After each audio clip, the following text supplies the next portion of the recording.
પાંચ ચોર સંગ લાગે પીરત ત્યાં સંગ જન્મ ગમાયો માધવજી તન મન ડસ્યો રે બોરિંગ જો ભામિની લહેરી વાર ન પાર ગુરુ ગારુડી મિલે નહીં કબહુ પસર્યો વિષય વિકારો માધવજી કહેત કબીરા દુઃખ શું કહીએ જાને કોઈ વીરલા રે જન દો દીદાર વિકાર સબ દૂર કરો તબ મેરો મન માને હો માધવજી કબ કરો રે દયા અવસર ચલ્યો રે બજાય મુઠી એક મટીને મોટી એક કટિયા સંગે કાઉન જાયો પ્રાણિયા દેહડી લગી તોરે સગીરે મહેરિયા ફરસા લગી તોરી માય મરહટ લગી સબલો કુટુંબી પીછે હંસ કેલો જાયો પ્રાણિયા કાવેલો કારે પૂર પાટન કાવે મિલવો રે આય કેત કબીર રઘુનાથ ભજીલે તેરો જન્મ સનાતન થાયો પ્રાણિયા અવસર ચલ્યો રે બજાય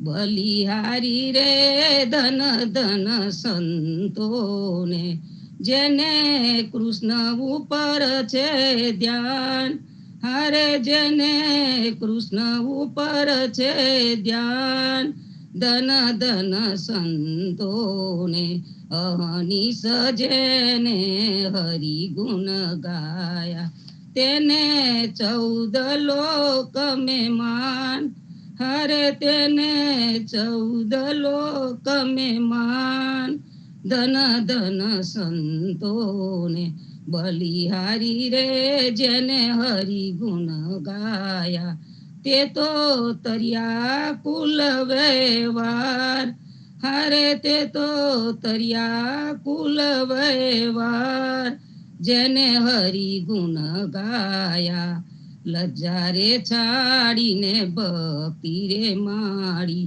બધી હરિજન સાથે પ્રીત હરે બધી હરિજન સાથે પ્રીત ધન ધન સંતોને બલિહારી રે સુનતા સુખ ઉપજે જેને કૃપા શ્રી અવિનાશ હરે જેને કૃપા શ્રી અવિનાશ સુનતા સુખ ઉપજે નરસૈયાચા સ્વામી એની પેર બોલ્યા હું તો હરિજનની કરું વાસ હરે હું તો હરિજનની કરું વાસ ધન ધન સંતોને બલિહારી રે ધન ધન સંતોને ગોકુળિયો તે ગામ રે ગોકુળિયો તે ગામ રે અતિ રળિયા મનું રે તાછે મારા વાલાજીનો વાસ બ્રિજની નાર્યો રે બ્રિજની નાર્યો રે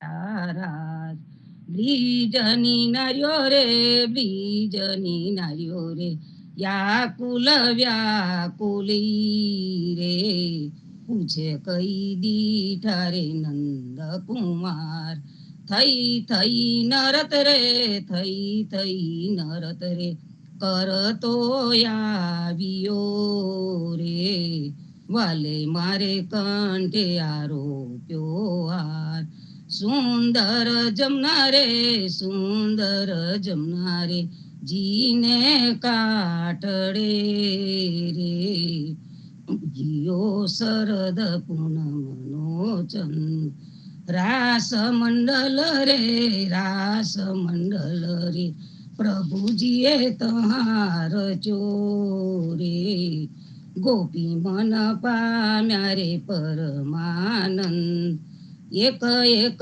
ગોપી રે એક એક ગોપી રે વચ મેં વાલ મારે હમ ચીખુદે ને ભલી ગાય વાકે ને અંબોડે રે વાકે ને અંબોડે રે મન વેદાઈ રહ્યા રે વાકા વાકા વિવિધ વાજી ધરવાય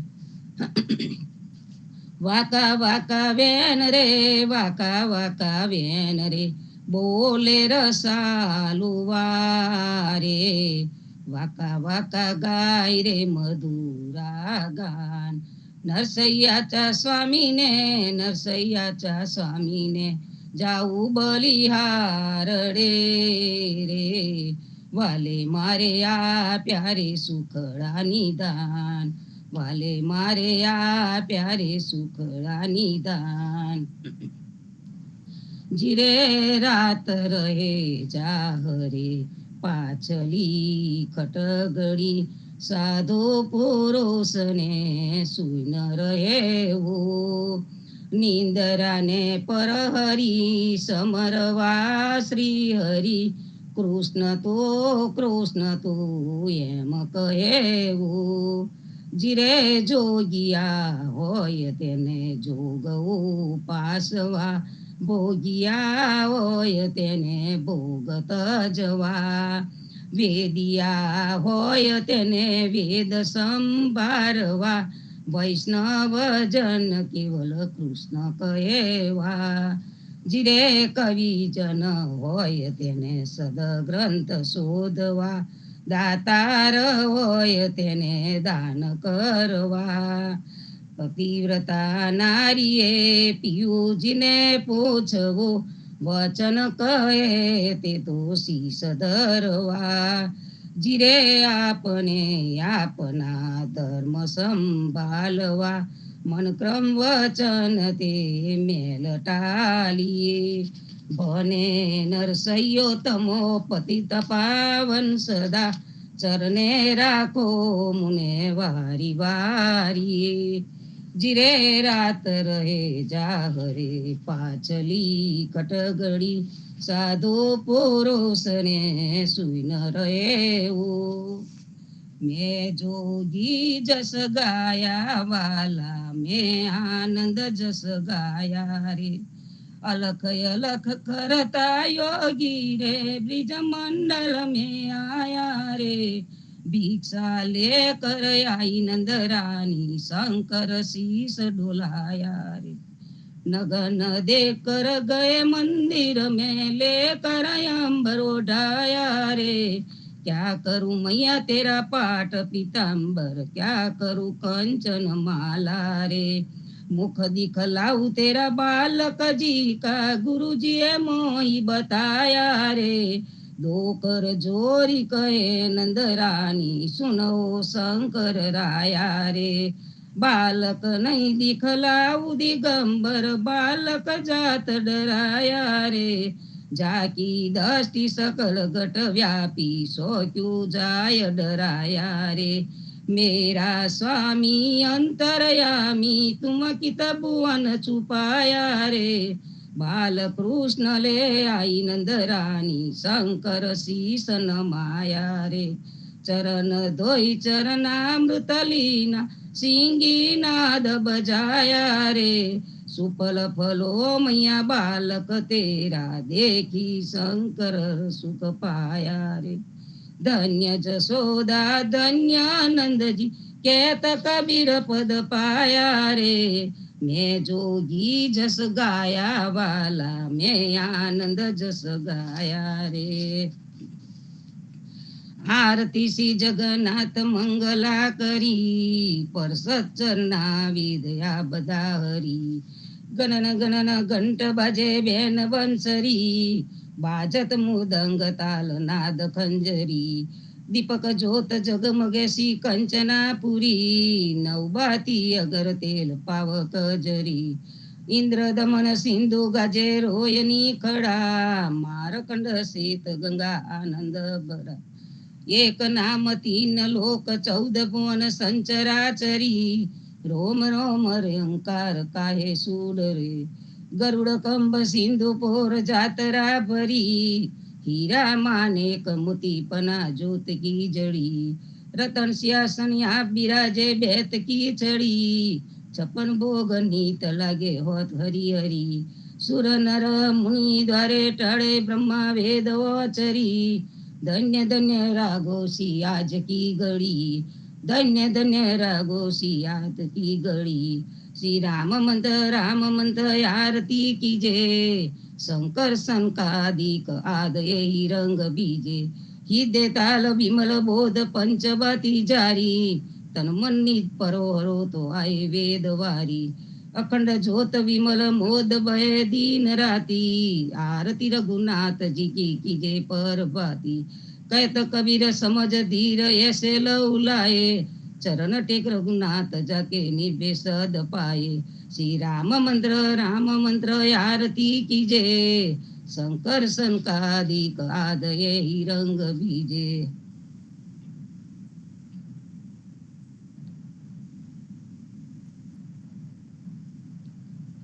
राम कवि. कृष्ण जी कहता उठो रे प्राणी, कृष्ण जी ना नाम विना मिथ्या रे वाणी, प्रभाते उठीने लीजे कृष्ण जी નું નામ, કૃષ્ણજીએ વાસ્યું રૂડું ગોકુલિયો ગામ, કૃષ્ણજી માતા રે હમારે કૃષ્ણજી તાત, સગાને સહોદર મારે કૃષ્ણજી બાત, કૃષ્ણજીએ મામો માર્યો માસી સંહારી, પોતાના જાનીને હરિએ મુગતી આપી, કૃષ્ણજીએ અજામિલ તાર્યો મહાઉ તો પાપી, એક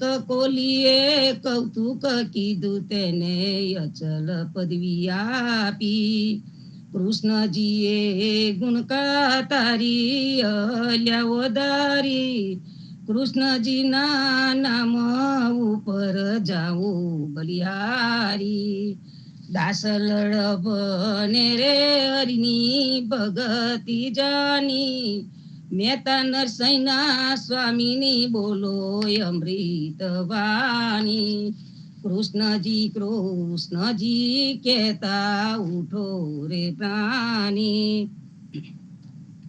ધન્ય ધન્ય પદ્મનાભને જંગલના ચોરસિયા, આગળ પાછળ ઝાડ ઝૂડને વચમાં પોતે વસ્યા, વાડીએ જઈએ રે વૈષ્ણવ વાડીએ જઈએ, પદ્મનાભના દર્શન કરતા સુખ્યા રે થઈએ, વાડી તો વૈકુંઠ સારીકી દર્શને દુખડા રે હરિએ, અધ્યારું ને દર્શન દીધું એ જસોદાના છઈએ, ગોકુલથી વાલો પાટણ પ્રત્યા પદ્મનાભ કહીએ, અધ્યારું એ પ્રગટ ગુણ ગાયો 28 લહીએ, વાડીમાં કબીર બિરાજે સદગુરુ જીવન કહીએ, ગુરુ ગોવિંદના દર્શન કરતા 84 ટલીએ,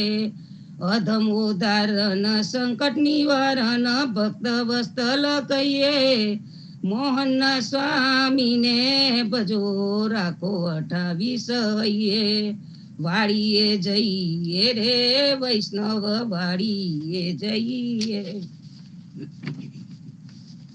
જીવનજી મહારાજ માગુ શરણું તમારું, શરણું તમારું રામા શરણું તમારું, જીવનજી મહારાજ માગું શરણું તમારું. કૃષ્ણદાસને ભક્તિ આપી સર્વે ભક્તોની કષ્ટી કાપી. ભોજા ગુજારનો ઉદ્ધાર કીધો કેશવદાસને શરણે લીધો. ગુરુ સંગાતે યાત્રાની છે મારવાડને ઉગાર્યા. કૃષ્ણ કેશવને નિમિત્ત કરીને કાંઠો સુરત તાર્યા. પદ્મનાભના નિજી દાદા સુખદેવજી ગોપાલ. જીવનજીએ કૃપા કરીને ઉગાડ્યા સૌ બાળ.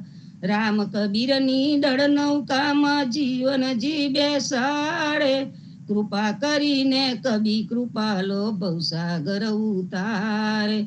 જીવનજીના બાલ ગોપાલો રામ કબીર ઉચારો. ભવસાગરથી તરવાનો આ સુંદર છે બહુવારો. અનન ભક્તિ નામ નિષ્ઠાને સત્સંગતને ધારો. અવિશ્વાસને દૂષિત ભોજન સલીન સંગને ટારો. નિશંક હોયને ભજન કરો તો નામ પડે તત્કાળ. મુજ પાપીને શરણે લીધા એવા દીન દયાલ. સદગુરુ જીવન છો નિજ નામ જીવન કૃષ્ણ જીવન રામ. સદગુરુ જીવન છો નિજ નામ જીવન કબીર જીવન રામ. અર મા બાપ કૃપા કરીને કાનમ પાલ ઉગારી. જીવનજી મહારાજ માગું શરણું તમારું. શરણું તમારું રામ શરણું તમારું. જીવનજી મહારાજ માગું શરણું તમારું. શ્રી જીવન શ્યામને દ્વારિકાદાસ. રાઘવ વસંતને નરસિંહદાસ. ભગવાન રઘુનાથને શ્રી જગન્નાથ. જગદીશચંદ્ર તે સુતયદુના. જગદીશચંદ્ર તન પ્રેમ જીવનદાસ. પ્રેમ જીવનદાસ ના પૂર્વદાસ. એ છે જીવનજીનો પરિવાર. ગુરુ પરંપરાનો વિસ્તાર. ગુરુ પરંપરા જે જન ગાય તે જનનું જીવન પાવન થાય. ગુરુ પરંપરા જે નિત્ય ગાય ઈષ્ટ કૃપા તે જન પર થાય. અનિસ્મરણ જે જન કરે પ્રેમ ભક્તિથી તે જન તરે. જીવનજી મહારાજ માગું શરણું તમારું. શરણું તમારું રામ શરણું તમારું. જીવનજી મહારાજ માગું શરણું તમારું. સ્વામી કૃપા કરો યતિ ગણી. સ્વામી રે મારા સ્વામી કૃપા કરો યતિ ગણી. ભજો કુવિચાર અચલ ભક્તિ દેતા એરી. જે છે મુક્તિ ભંડાર પાયે લાગી કરું વિનંતી. સ્વામી કૃપા કરો યતિ ગણી. સ્વામી રે મારા સ્વામી કૃપા કરો યતિ ગણી.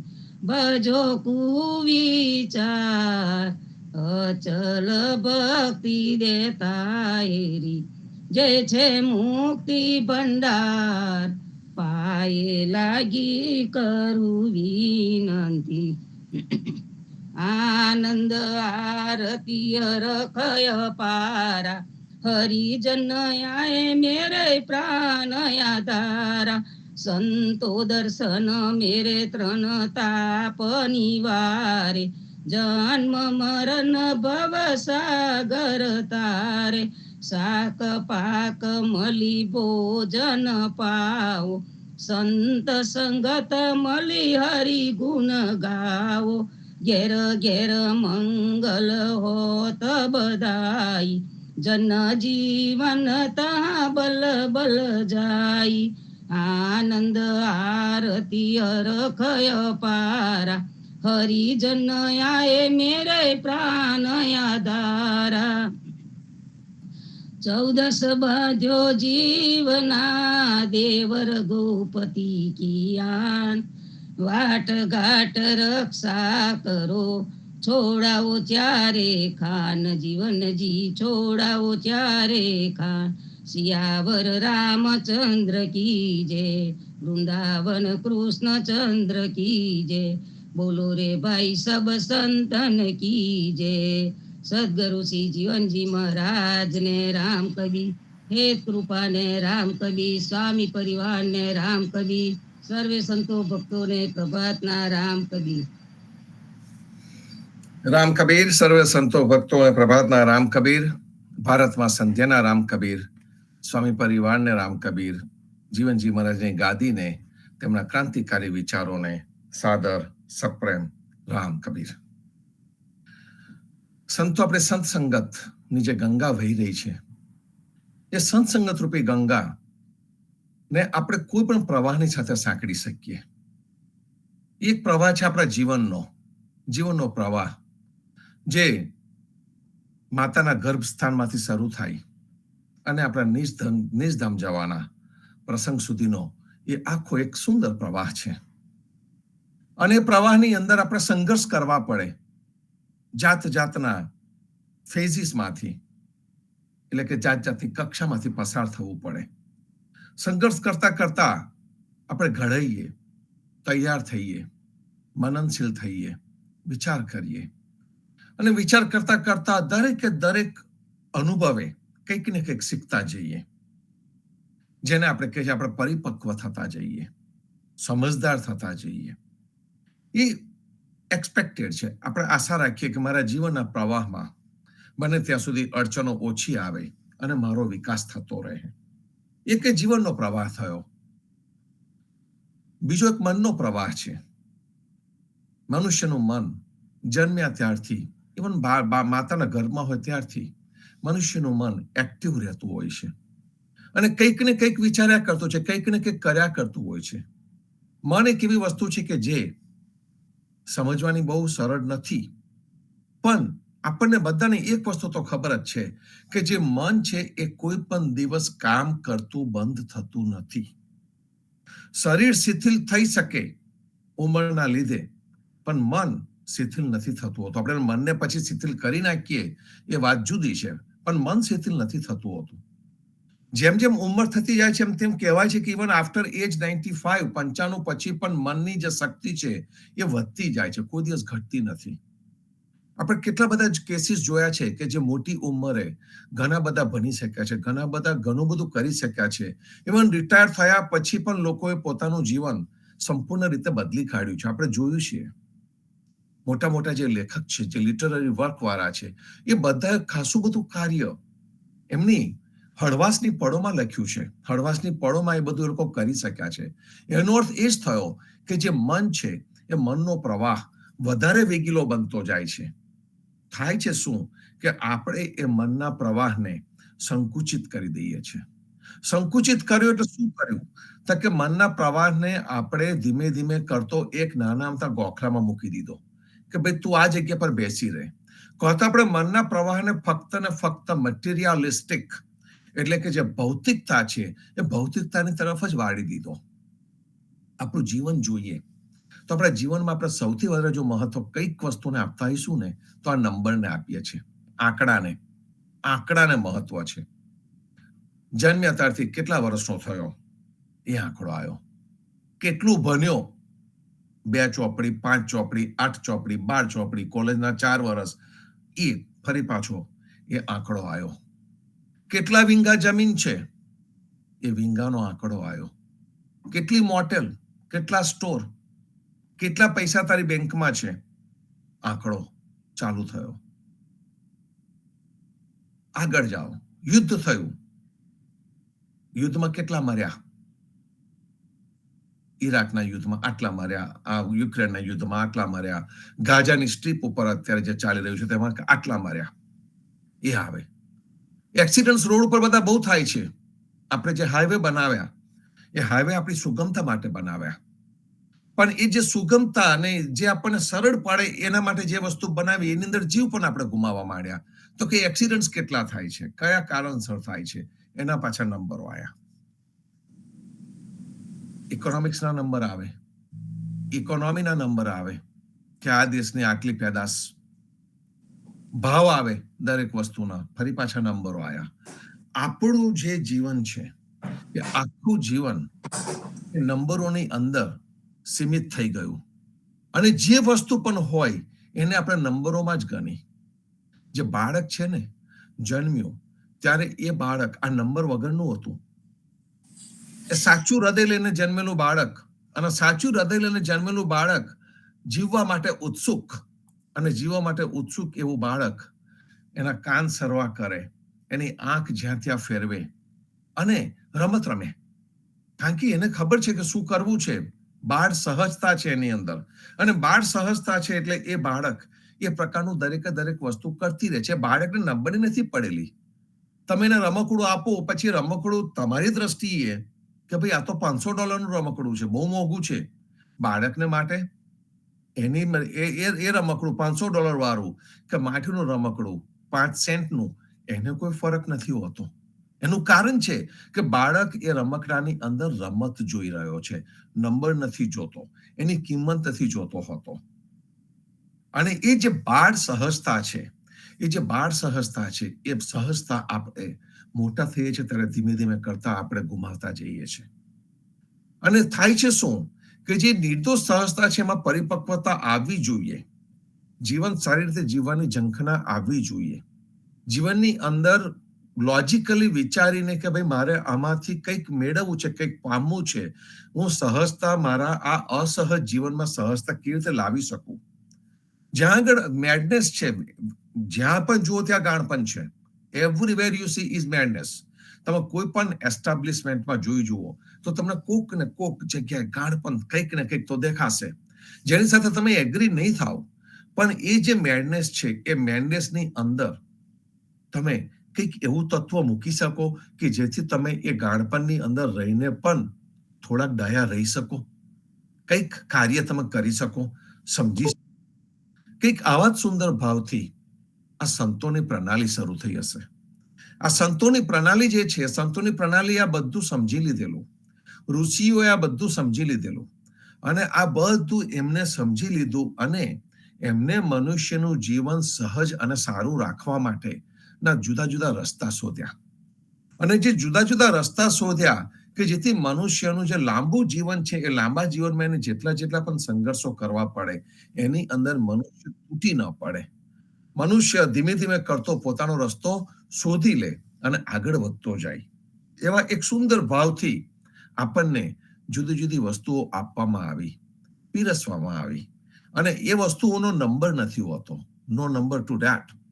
એમાં આપણે ભોજન ઇવન લઈ જમવા બેસીએ ને તો પણ પાછા એની કેલેરી ગણતરી કે એનો આટલી કેલેરી, કારણ કે આ જો વધારે ખવાઈ ગયું તો પાછું શરીર વધી જાય. અમુક વસ્તુનો બીપી નો નંબર આવ્યો, પેલો ડાયાબિટીસ નો નંબર આવ્યો. તમે જુઓ કે મનુષ્યના જીવનની અંદર નંબર કેટલી જગ્યાએ પેસી ગયા.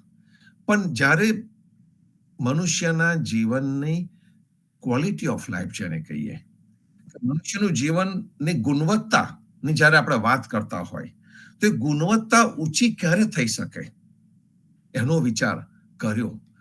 એનો વિચાર મનુષ્યએ જ કર્યો. અને મનુષ્યએ જે વિચાર કર્યો એ વિચાર પેઢી દર પેઢી ધીમે ધીમે કરતો આપણી પાસે આવ્યો. અને એ જે વિચાર આપણી પાસે આવ્યો તે કયા કયા રૂપે આવ્યો, તો કે જે દરેક ભૂમિ ઉપર કોકને કોક રીતે એ વિચાર ટકી શક્યો છે અને આવ્યો છે. આપણે જે ભૂમિ ઉપર છે, અમેરિકાની ભૂમિ, એ અમેરિકાની ભૂમિમાં ઓરિજિનલ જે પ્રજા છે એ રેડ ઇન્ડિયન્સની પ્રજા છે.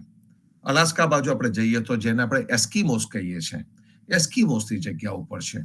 તો એ પ્રજાએ પોતાનો વંશ પરંપરા કેવી રીતે ટકાવી રાખી, એના વિચારો કેવી રીતે ટકાવી રાખ્યા, એના જીવનમાં સંઘર્ષ કરીને જે જીવવાનું છે અને એમાં શું શું કરવું જીવન જીવવા માટે, અને સાથે સાથે જે શક્તિ આપણે સમજી નથી શકતા, સમજીનો ગુણપાડ કેવી રીતે માનવો, એ એમને વિચારી રાખ્યું અને એ એમને કર્યું. અને એમાં એ લોકો સફળ પણ થયા. જીવન જીવવા માટે જે જે વસ્તુની જરૂર હતી એના માટે એમને ઉનાળામાં ઉદ્યમશીલ થયા, કાર્યશીલ થયા. અને એમને ઉનાળામાં ખેતી કરે, ઉનાળામાં માછીમારી કરે, ઉનાળામાં શિકાર કરે, અને દરેક વસ્તુને સાચવીને રાખી મૂકે, જેથી એસ્કિમો એ જે વાતાવરણમાં રહ્યા છે એ કપરા વાતાવરણમાં વિન્ટરમાં પણ ટકી શકે એવો એમને એક વ્યવસ્થા ઊભી કરી દીધી. સાથે સાથે જે વસ્તુની એમને સમજણ નથી પડતી એના માટે એમને ભગવાનનો પણ આભાર માન્યો, અને એમને જાતના આકારવાળા પોતપોતાની રીતના દેવ ઊભા કર્યા, અને એના પ્રત્યે એમને કૃતજ્ઞતા વ્યક્ત કરી, એને પવિત્ર ગણ્યું. અને એમણે નક્કી કર્યું કે આપણે આ ભૂમિ ઉપર આવ્યા છે, એ ભૂમિ પર આપણે ટેમ્પરરી રહેવાસી છે, અહીં આગળ આપણે પરમનન્ટ રહેવાના નથી. એટલે આપણે આ ભૂમિને જેવી આપણે મેળવી એના કરતા સારી મૂકીને જવું, એવો એક ભાવ એમને ઉભો થયો. અને એ ભાવ એમને પોતાના બાળકોને આપે, એમના બાળકો એમના બાળકોને આપે. વર્ષોના વર્ષો સુધી જ્યારથી આ અમેરિકા ખંડની અંદર પહેલો મનુષ્ય આવ્યો હશે વર્ષો પહેલા, અને ત્યાર પછી તો આ દરિયા પાણી ફરી વળ્યું અને આ ખંડ જુદો થઈ ગયો. એ આખી જે પ્રણાલી છે એ પ્રક્રિયા તો ચાલુ જ રહી. એવું જ આપણા ભારતમાં થયું, એવું જ આફ્રિકાના ખંડમાં થયું, અને એવું જ ઓસ્ટ્રેલિયા ન્યુઝીલેન્ડના ખંડમાં પણ થઈ રહ્યું છે, જે નવા છે. કહેવાનો અર્થ એક જ છે સંતો, કે આપણા જે સારા વિચારો છે, જે સદવિચારો છે, એ સદવિચારો આપણને કોક ને કોક રૂપે મળ્યા છે. અને એ જે સદવિચારો આપણને જે મળ્યા છે, એ સદવિચારોને આપણે ગ્રહણ કરતા રહીએ છીએ, સમજતા રહીએ છીએ. અધ્યયજી મહારાજનું જે આ કીર્તન છે, વેદ પુરાણ કીર્તન, એ જે વેદ પુરાણ કીર્તન છે, એ વેદ પુરાણ કીર્તન પણ કંઈક આવું જ આપણને કંઈક કહી જાય છે. અધ્યયજી મહારાજ જ્ઞાતા હતા, ખૂબ વાંચેલું હતું, અભ્યાસુ પણ હતા, અને સાચી ભક્તિ એમને પદ્મનાભ તરફથી અને પદ્મનાભને કબીરજી તરફથી એ ભક્તિ મળી હતી. એમને આપણને આ 30 કીર્તનો આપ્યા. ઘણા બધા આપ્યા હશે, પણ ઘણા બધા કદાચ આપણી પાસે રહ્યા પણ નથી. આપણે ઉદા ભક્તો એક વસ્તુનું તો ચોક્કસ જ કહી શકીએ કે અધ્યયજીના કીર્તનોને જો સાચવી શક્યા હોય તો ફક્ત ઉદા ભક્તો સાચવી શક્યા છે. એમના મોટાભાગના કીર્તનો જે લભ્ય છે, જે આપણી પાસે છે, એ દરેક કીર્તનો આપણે સાચવી શક્યા છે. આપણા પૂર્વજોએ મહેનત કરી છે એટલે સાચવી શક્યા છે. અને અત્યારે આપણે એના વિશે સત્સંગમાં આપણે એની ગંગા વહી રહી છે. તો એ જે કીર્તન છે, એ કીર્તન જે સચવાયેલું છે, એને આપણને કેવી રીતે મળ્યું? તો કે એ કીર્તન લખવામાં આવેલું હતું, અને લખીને પેઢી દર પેઢી સચવાયું, અને જ્યાં જ્યાં પણ સચવાયું હતું ત્યાંથી જગદીશ મહારાજ જેવા જઈને લઈ આવ્યા. સમાગમમાં એનો ભાગ પણ છે, અને એ રીતે આપણે એને લખવામાં આવ્યું. જીવનજી મહારાજ આપણી સમક્ષ લઈ આવ્યા અને લખવામાં આવ્યું, અને આપણી સાથે એ સચવાઈને રહ્યું. અધ્યયજી મહારાજે જેટલા પણ કીર્તન લખ્યા છે, એ દરેક કીર્તનને એક સુંદર ટાઇટલ આપેલું છે. હવે આને ટાઇટલ આપ્યું છે વેદ પુરાણ. અને આપણને બધાને ખબર છે કે વેદો કેટલા મોટા છે. 4 વેદ અને કેટલા બધા પુરાણ, 18 પુરાણો. પુરાણની અને આ વેદો અને પુરાણોની ઉપરનું તમે લખાણ જોવા જાઓ તો તમને ગાંડા કરી નાખે એટલું બધું લખાણ છે. આપણું આખું માનો કે 100 વર્ષ આપણે જીવીએ, સતાયુ ભવ એમ કે છે કે ભાઈ મનુષ્ય 100 શરદ ઋતુ કે 100 વસંત ઋતુ જોઈ શકે, કે 100 વર્ષનું આપણું આયુષ્ય પણ આપણને મળે તો પણ પૂરું ના થઈ શકે એટલું આ વેદ પુરાણ છે. અને અધ્યયજી મહારાજે જે પણ વેદ પુરાણનો અભ્યાસ કર્યો, એ વેદ પુરાણના અભ્યાસના નિચોડ રૂપે જે સાર તત્વ છે, એ સાર તત્વ આપણને આ કીર્તનમાં એમને કહી દીધું. અને આ કીર્તનની અંદર હમણાં જે આપણે વાત કરતા હતા એ જ બતાવી રહ્યા છે કે મનુષ્ય જે ફક્ત ને ફક્ત નંબર્સની અંદર જતો રહ્યો છે, ભૌતિકતાની અંદર જતો રહ્યો છે, અને એની પાછળ જ ગાંડો થયો છે, અને જીવનનું જે સાચું મહત્વ નથી સમજી શક્યો. એને સમજાવવા માટે એમને આ વેદ પુરાણ નામનું એક સુંદર કીર્તન આપણા સૌના માટે લખ્યું. એમને તો પોતાની અભિવ્યક્તિ છે, એમને જે અનુભૂતિ થઈ છે એ અનુભૂતિ આપણને જણાવી, અને સાથે સાથે આપણને આંખ ઉઘાડે એવી વાતો પણ એમને કરી.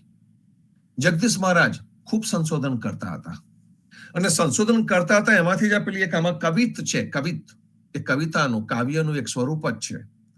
એ કવિતની અંદર આખા જીવનનો નિચોડ એમાં એમને મૂકી દીધો છે, જેને આપણે પઝલ કહીએ, કે જિંદગી જે છે એ મોટી પઝલ જેવી છે, વિસ્મયકારી છે.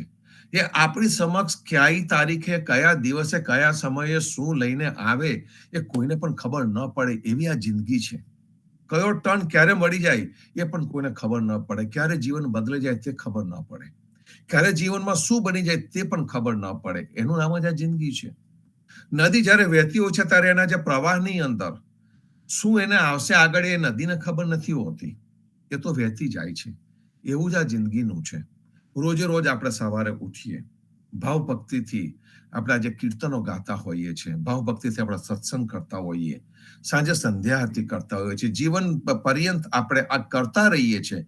એનું કારણ શું છે? તો કે એનું કારણ છે કે આપણે હૃદયની આંખોથી દુનિયાને જોઈ રહ્યા છે. જે આપણે ભાવ ભક્તિથી આ કીર્તનો લઈએ છીએ એ મિકેનિકલી નથી ગાતા હોતા, ગાવા માટે નથી ગાતા હોતા. એના એ જ કીર્તન છે, છતાં પણ આપણને એ ગાવાનો કંટાળો નથી આવતો. એનું કારણ છે કે બધા આપણા પોતિકા છે અને આપણે હૃદયની આંખોથી એને જોઈએ છે અને હૃદયમાંથી એટલે કે પ્રેમથી આપણે એને ગાતા હોઈએ છીએ.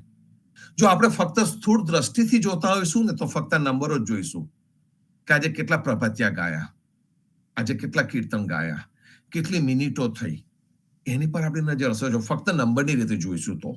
પણ જો આપણે સાચા પ્રવાહમાં હઈશું, સાચા પ્રેમના પ્રવાહના આપણે પ્રવાસી હોઈએ તો આપણે એને હૃદયથી જોવાના. આ બાળકની વાત આપણે કરતા હતા ને, બાળક હૃદયથી જોતું હોય છે, બાળક હૃદયથી રમતું હોય છે. જે પણ કરે ને એ એક ધારું કમ્પ્લીટ ડિવોશનથી એ બાળક કરતું હોય છે. અને જો એ બાળકની એ જે સહજતા આપણા જીવનમાં આવી જાય તો આપણો તો ભયો થઈ જાય. વાત કરીએ છીએ આપણે આ સુંદર વિચારોની. જે આ સુંદર વિચારો છે એ આપણા જીવનમાં કયા કયા સ્વરૂપે જળવાયા. તો આપણે વાત કરતા હતા પેલા એસ્કિમોની, વાર્તાના સ્વરૂપે એ વસ્તુઓ જળવાઈ રહે. અને એને આપણે કહીએ તો કહેવાય કે શ્રુતિ, એટલે કે સાંભળ્યું. આપણે અત્યારે જે સાંભળ્યું એ બીજાને કહીએ, બીજો ત્રીજાને કહે, ત્રીજો ચોથાને કહે. એક પેઢીએ કંઈક સાંભળ્યું, એ પેઢી બીજી પેઢીને કહે, બીજી પેઢી ત્રીજી પેઢીને કહે. અહીં આગળના જે લોકલ નેટિવ્સ છે, રેડ ઇન્ડિયન કહો કે એસ્કિમો કહો, જે પણ એમને કહો તમે, એ જે છે એ પોતાના જનોને વાર્તાઓના સ્વરૂપે દરેક વસ્તુ કહેતા હતા. લખાણ એ વખતે હતું નહીં, તો એને શ્રુતિ કહી શકાય કે જે સાંભળ્યું અને સાંભળીને પેઢી દર પેઢી ગયું. આપણા પૂર્વજો અભણ હતા, અક્ષર જ્ઞાન નહોતું એમને, છતાં પણ કીર્તનો મોડે હતા. એ શ્રુતિ કે સાંભળ્યું અને યાદ રહ્યું, અને સાંભળી અને યાદ રાખીને જે પણ થયું એને આપણે શ્રુતિ કહી શકીએ. જે ગીતામાં સંવાદ થયો યુદ્ધના મેદાન ઉપર કૃષ્ણ અને અર્જુનના, એ શ્રુતિ રૂપે હતો. એ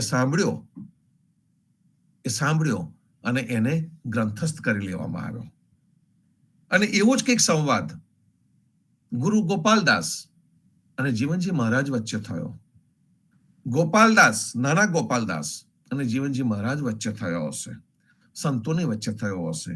એ સાંભળવામાં આવેલો અને પછીથી એ લખી લેવામાં આવ્યો, એટલે એને પણ શ્રુતિ કહી શકાય. એટલે જે જ્ઞાન છે, જે સાચા વિચારો છે, એ આપણી પાસે કયા કયા સ્વરૂપે આવે તો કે તો વેદ પુરાણના સ્વરૂપે આવે. આ વેદ અને પુરાણો પણ શ્રુતિ અને સ્મૃતિ બંને હોઈ શકે. સ્મૃતિ એટલે કે યાદ રહ્યું, તમે જે જોયું છે તે યાદ રાખ્યું. કબીર જ્યાં જ્યાં પણ ફર્યા અને કબીરે જ્યાં જ્યાં જે જોયું, જે બોલ્યા, તે બંને છે શ્રુતિ અને સ્મૃતિ છે. એ જ રીતે આ વેદ અને પુરાણો પણ સાંભળવામાં આવ્યા, લખવામાં આવ્યા, એ પણ શ્રુતિ અને સ્મૃતિની અંદર જ આવી જાય. એટલે આ જે દરેક વસ્તુ આપણી પાસે આવી, ત્યાર પછીથી દરેક પોતાની અનુભૂતિ પ્રમાણે કવિતા લખી, કોઈએ છંદ લખ્યા, કોઈએ દોહા લખ્યા, કોઈએ સાખી લખી, કોઈ આ રીતે સત્સંગ કરીને પોતાના શબ્દોને સુંદર વાચા આપી રહ્યા હોય. કંઈક ને કંઈક મનુષ્ય પોતાના મનમાં આવે તેમ કરતો રહ્યો, અને એમ કરતા જેને કહીએ છીએ કે સદવિચારોનો ઢગલો થયો. એ સદવિચારોનો ઢગલો થયો એનો મતલબ કે આપણે કન્ફ્યુઝ નહીં થવાનું. અહીં આગળ આપણને અત્યારે જે મહારાજ એ જ કહી રહ્યા છે કે એટલા બધા જે વિચારો છે એ વિચારોના લીધે આપણે કન્ફ્યુઝનમાં જવાની કોઈ જરૂર ન મળે. એનું કારણ છે કે આટલા બધા વિચારોનું જો એક સાર તત્વ છે, એ સાર તત્વને જો આપણે સમજી લઈએ ને તો પછી આપણે બધું જ આપણી પાસે આવી જાય. અને એટલા માટે સૌથી પહેલી લીટી વેદ પુરાણની, એમાં કહે છે હરિહરિ વેદ પુરાણ સ્મૃતિ સટ દર્શન. અહીંયા હરિહરિ ધ્રુવપદ છે, બે વખત હરિહરિ છે. અને આપણે ગાતી વખતે પણ હરિહરિ ગાવું જ જોઈએ, કારણ કે જ્યારે પણ અધ્યયજીએ આ લખ્યું છે એની પાછળનો હેતુ છે કે તમે રાગ મેળવવા માટે આપણે આ હરિહરિને કુદાવી દઈએ ને, એ ન ચાલે. એનું ધ્રુવપદ એમને મૂકેલું છે, અને દરેક જગ્યાએ એમને હરિહરિ દરેક લીટીમાં મૂક્યું છે. તો કે હરિહરિ વેદ પુરાણ સ્મૃતિ સટ દર્શન, કે જેટલા પણ વેદો છે, જેટલા પણ પુરાણો છે, એની અંદર જેટલા પણ શ્લોકો છે, જેટલી પણ વેદોની ઋચાઓ છે, સ્મૃતિ એટલે કે જે પણ યાદ રહ્યું અને તે લખવામાં આવેલું છે તે સ્મૃતિ. શ્રુતિની વાત કરી, જે સાંભળ્યું છે અને જે લખવામાં આવ્યું છે તે શ્રુતિ. સટ દર્શન, 6 જુદા જુદા પ્રકારના દર્શન આપણને કરાવ્યા. અહીં આગળ આપણને અધ્યારુજી મહારાજ બતાવી રહ્યા છે કે આપણી પાસે વિચારોની અગાધતા છે. વાસ્ટનેસ ઓફ થોટ્સ, એટલા બધા વિચારો આપણી પાસે છે કે જેની આપણે કલ્પના ન કરી શકીએ. પણ એમને મહત્વ કોને આપ્યું છે? નોટ નંબર ઓફ થોટ્સ, કેટલા વિચારો છે નંબરને મહત્વ નથી આપ્યું, પણ એમને મહત્વ આપ્યું છે સાર તત્વને, એટલે કે ધ ક્વોલિટી ઓફ થોટ. અને જે સાર તત્વ છે એની વાત આની અંદર કરે છે. તો સૌથી પહેલા જે આપણને કહે છે એ કહેવાનું વસ્તુ એક જ છે કે આટલા બધા વેદ, આટલા બધા પુરાણ, આટલી બધી શ્રુતિ, આટલી બધી સ્મૃતિ, આટલા બધા દર્શન શાસ્ત્રો, કેટલું બધું આપણા જીવનમાં ભરેલું છે અને આખું આપણું નાનું છે. તો એનો ઉપાય શું? તો આગળ કહે છે કે નિઘંટ વિચારી સ્વામી જોઈ યુએ. આ બધી વસ્તુઓ, નિઘંટ છે ને વેદોનો શબ્દકોશ છે, લાઈક ડિક્શનરી. અને ડિક્શનરી તો બહુ મોટી હોય. આપણને બધાને અંગ્રેજીની ડિક્શનરી ખબર છે, વેબસ્ટરની ડિક્શનરી. ગુજરાતી ડિક્શનરી પણ આપણને ખબર છે કે અર્થઘટન માટેની. એવી આ વેદોની જે ડિક્શનરી છે એનું નામ છે નિઘંટ. અને જે વેદોની ડિક્શનરી છે એની અંદર એટલા બધા શબ્દો છે. આપણે કહી શકીએ કે પાણી શબ્દ જે છે, પાણીના માટે મોર દેન 200 વર્ડ્સ હોઈ શકે. એટલું બધું આપણી ભાષાની વિકાસ થયેલો છે, આપણી ભાષાનો પ્રગતિ થયેલી છે. તો એવું કે છે કે નિઘંટ વિચારી સ્વામી જોયું, આ બધા શબ્દકોશો પણ જોઈ લીધા, એનું મનન કર્યું, એનું ચિંતન કર્યું. અને આ બધી વસ્તુઓનું મનન, ચિંતન, વિચાર કરીને શું થયું? તો કે હરિહરિ એક જ સાર સનાતન લાદું, એ કે અમને એક જ સનાતન સત્ય લાદ્યું. આ દરેક વસ્તુની અંદર અમે જોયું તો અમને એક વસ્તુ સનાતન લાગી. સનાતન એટલે કે જેનો નાશ ન થાય તે, જે શાશ્વત છે તે, જે કોઈ પણ દિવસ જવાનું નથી તે. આપણે સનાતન ધર્મમાં પણ માનનારા છે. સનાતન ધર્મમાં સનાતન શું છે એ ખરેખર સમજવું જોઈએ. ભલે સનાતનતાના નામે ગાળપણ થતું હોય, આર્ગ્યુમેન્ટ થતા હોય, એના માટે પોલિટિક્સ થતી હોય, વોટ માટે પણ એ થતું હશે. પણ જે સનાતન શું મળ્યું એ અધ્યારુજી આપણને સાચા અર્થમાં કહી રહ્યા છે. કારણ કે અધ્યારુજીને અહીંયા કોઈ પ્રકારનો નંબર કે કોઈ પણ પ્રકારનો સ્વાર્થ નથી. એમને તો જે લાદ્યું, જે પામ્યા એ એમને સંત સ્વરૂપે આપણને કહી દીધું. હરિહરિ એક જ સાર સનાતન લાદ્યું, એ ચેતન હરિ પરબ્રહ્મ તનુ, એ ચૈતન હરિ પરબ્રહ્મ તનુ, એ એમણે એક જ કહી દીધું કે જે ચૈતન તત્વ છે તે એક જ છે અને એ છે પરબ્રહ્મ. એક જ તું અવનીશ્વર, એમને કહી દીધું કે અવનીશ્વર પણ એક જ છે. જે ચૈતન્ય તત્વ છે એ પણ એક જ છે અને એ પરબ્રહ્મ છે. અને એમને એ પરબ્રહ્મનો જે ગુણ એમને જે જાણી લીધો, એ ગુણ જાણ્યો અને આપણને કહ્યો. તો સાર તત્વ શું છે? કે સર્વની અંદર સમર્થમાં સમર્થ, પરમમાં પરમ, પવિત્રમાં પવિત્ર કોઈ તત્વ હોય તો એ તત્વ ફક્ત ને ફક્ત પરબ્રહ્મ છે. આપણે એની આગળ જોયું હતું શોક ભાવન ને એના બધા પાછલાની અંદર પણ કે એની અંદર જે બલવંત ગુણ છે, જે ભગવાનનો જે બલવંત ગુણ છે, જે બળવાનપણાનો જે ગુણ છે, એ ગુણની વાત આપણે કરવામાં આવી હતી. અહીં આગળ આપણને બધા શાસ્ત્રોનો, વેદો, પુરાણોનો બધાનો સાર, સનાતન સત્ય આપણને એ કહી રહ્યા છે કે જે પરબ્રહ્મ છે એ સમર્થ છે. અને જો પરબ્રહ્મનો એક ભાગ આપણે હોઈએ, આપણે એના એક અંશ હોઈએ, તો આપણે પણ સમર્થ છે.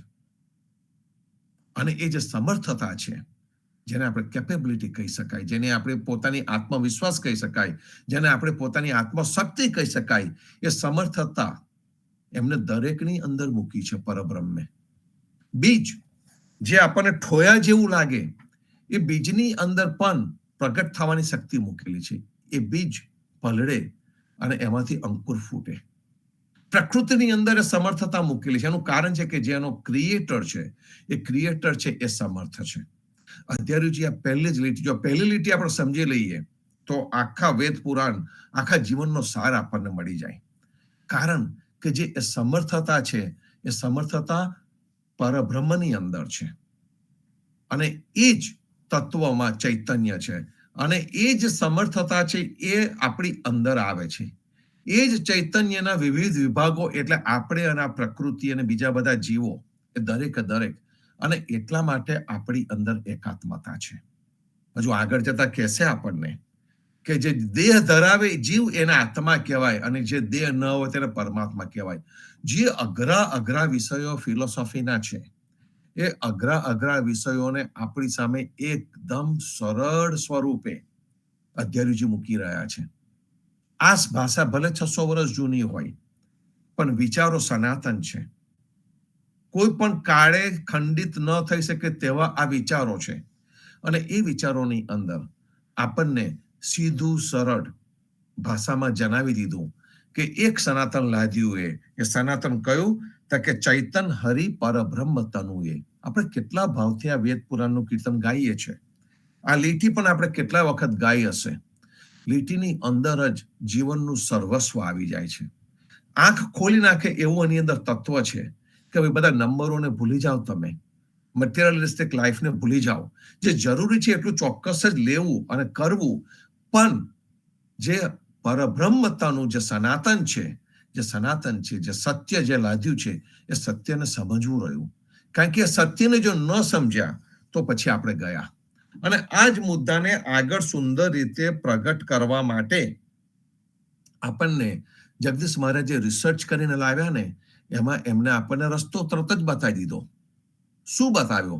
તો કે પરબ્રહ્મ રૂપી જે તત્વ છે, એ તત્વ કોને વશ છે? કારણ કે તો સમર્થ તત્વ છે.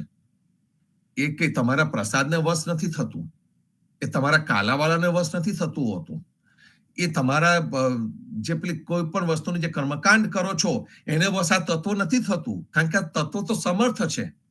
સમર્થ તત્વને તમે શું આપી શકવાના, શું કરી શકવાના કે જેથી એ સમર્થ તત્વ ખુશ થાય? તો એના માટે સુંદર રીતે આગળનું આવી ગયું.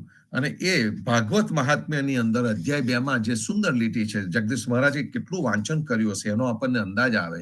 એ એમને લખીને આપણને કહી દીધું કે ન તપોર ભીડ ન વેદેશ્ચ ન જ્ઞાને નાપી કર્મના. એનો અર્થ એવો થયો કે ભગવાન તપથી કે વેદથી કે જ્ઞાનથી કે કર્મથી વશ થતા નથી. દરેક વસ્તુ જેને આપણે લાગે કે આ તો બહુ જ્ઞાની લાગે છે, ચાલો એને આપણે ફોલો કરીએ.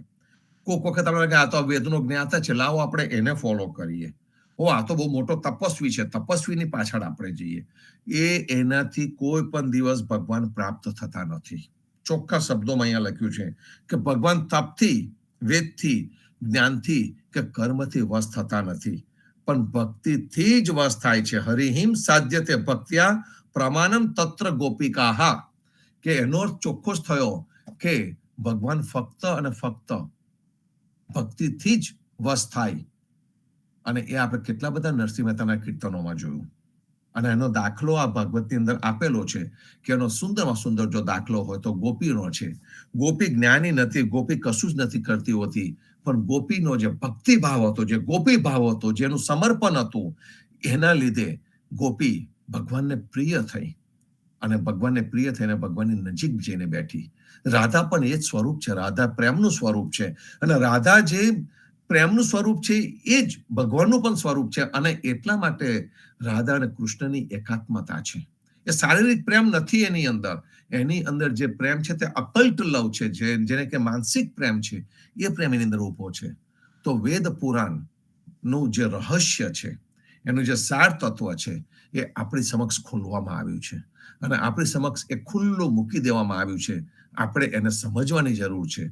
અને જે ભક્તિ આશા રહિત, કોઈ પણ નિષ્કર્મ ભક્તિ, હિંદોલડો, એ જે આપણને કહેવામાં આવ્યું છે, જે નિષ્કર્મ તજા છે, કે કોઈ પણ પ્રકારની આશા ન રાખવી, એ પ્રકારની જે ભક્તિ છે, એ વાત અહીં આગળ આપણને વેદ પુરાણમાં અધ્યાયરુજી કહી રહ્યા છે. એની આગળની કવિત છે. એ કવિતનો પણ આ જ હેતુ છે. આગળના વિચારો ફરીથી પાછા મંગળવારે સમજીશું. ત્યાં સુધી સર્વ સંતો ભક્તોને પ્રભાતના રામ કબીર. ભારતમાં સંધ્યાના રામ કબીર, સ્વામી પરિવારના રામ કબીર, જીવનજી મહારાજની ગાદીને, તેમના ક્રાંતિકારી વિચારોને સાદર સપ્રેમ રામ કબીર. સર્વે સંતોની પ્રભાતના